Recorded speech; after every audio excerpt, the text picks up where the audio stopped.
Oh, hi viewers. I didn't see you come in.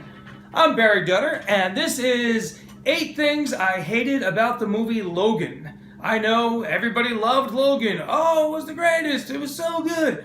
Wrong. And I'll tell you why. Let's get started, shall we? For starters, I have to give you a spoiler alert.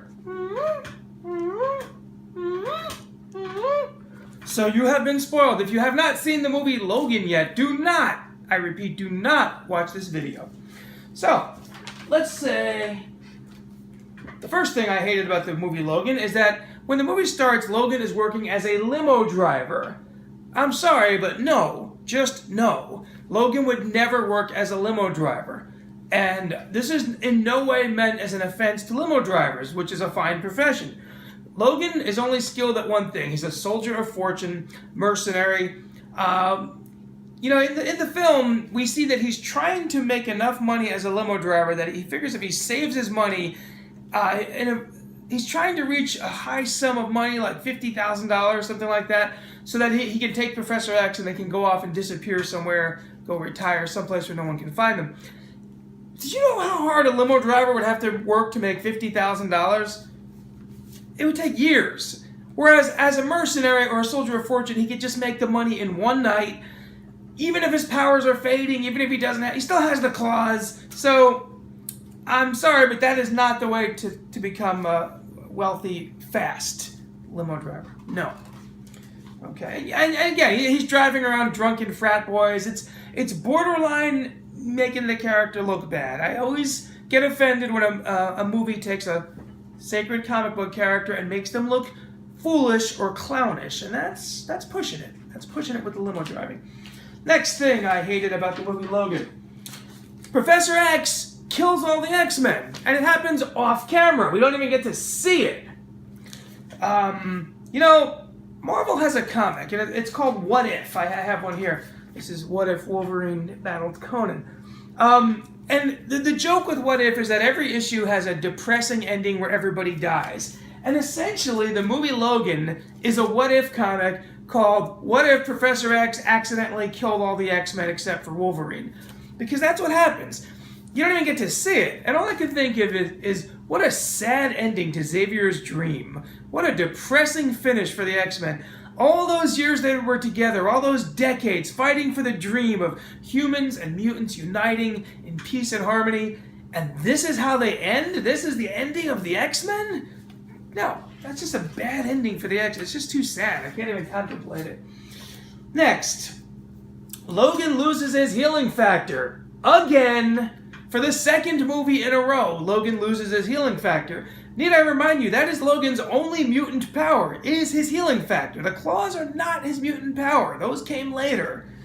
So, well, okay, I guess the adamantium claws came later. But anyway, in this film, if he gets cut, he bleeds, he has scars. If he gets shot, it hurts, it leaves a hole. So, again, 2 movies in a row, Logan loses the healing factor.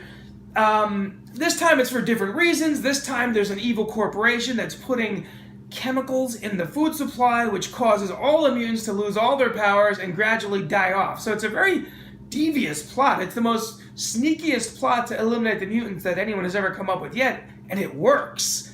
And probably the only reason Logan is still alive is because his mutant healing power is still fighting just to keep him alive, despite all these chemicals killing him.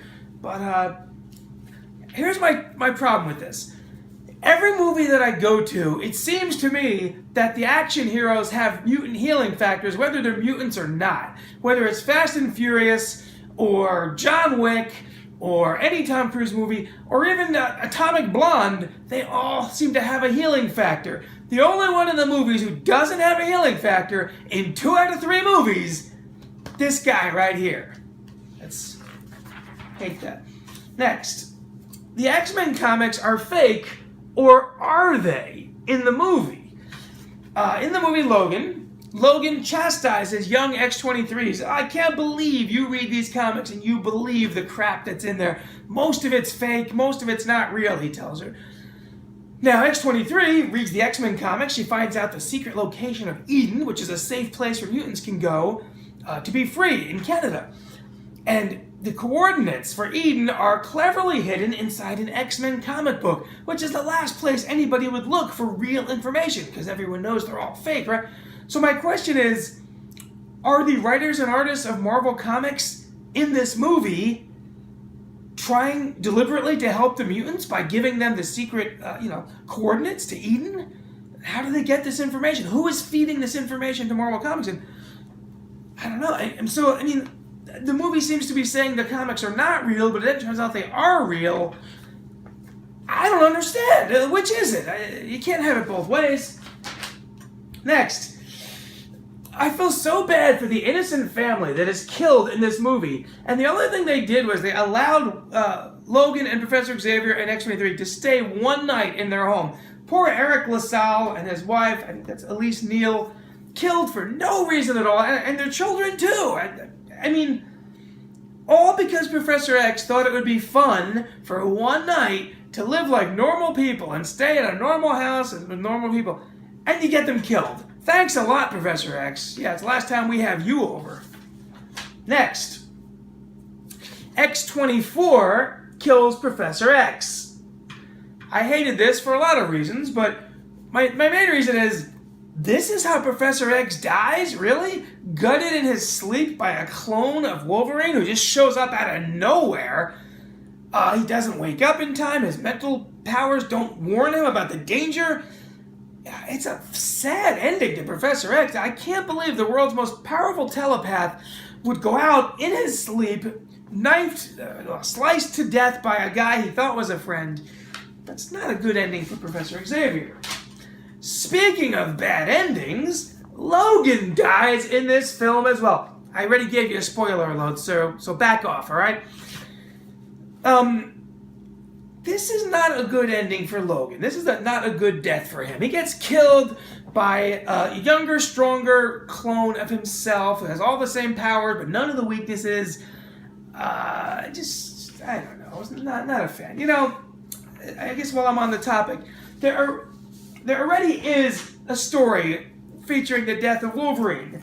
And it's in the comics, and guess what? It's called Death of Wolverine. And it features a much better death than the one in the movie. Yet again, I just feel like if they had just taken the story in the comic, it would have been a better movie.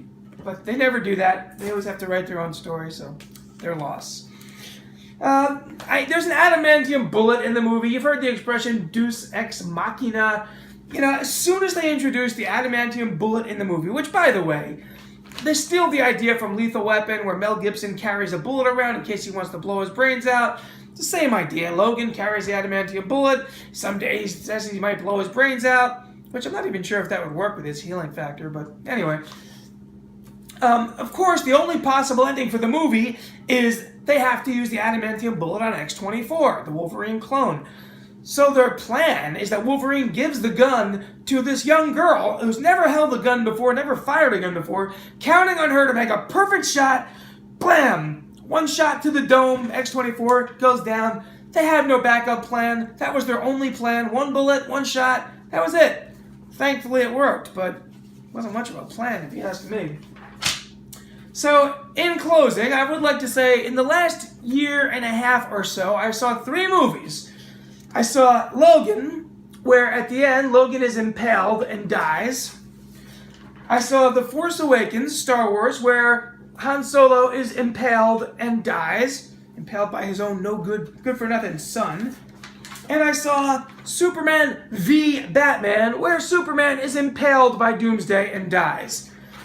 I'm getting sick of heroes dying. Every one of these came as a surprise to me. I did not know any of these characters would be dying. Didn't like any of these deaths. I do not consider those to be noble deaths or heroic deaths or maybe Superman's.